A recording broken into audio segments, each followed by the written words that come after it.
how is it sensed? How is a limb, be it front or hind? And most of this presentation, I've looked at the front limb because that's where a lot of the research that Monique is doing is kind of attached to. But if we think about it, how is the limb sensed? How does the body sense what is happening in that limb? How is the brain interpreting what is happening in that limb? There are lots of mechanisms that come into play. There's a lot of information that has to make it up to that brain where it's computed in the cortex and it's sent back out in order to create locomotion. So let's look a little bit at these things. We're going to look at the ectodermal ridge.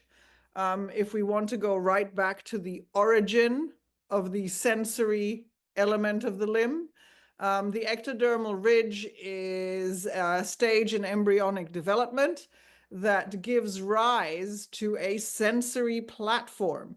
Out of that ridge comes your horses are quadrupeds, we're bipeds, but the development of the embryo and the basic kind of blueprint of the body doesn't really change, particularly in these early stages of development.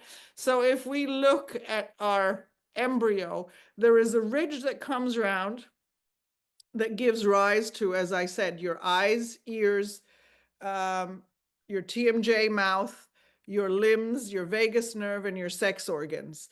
And so this is just a little bit of how they start.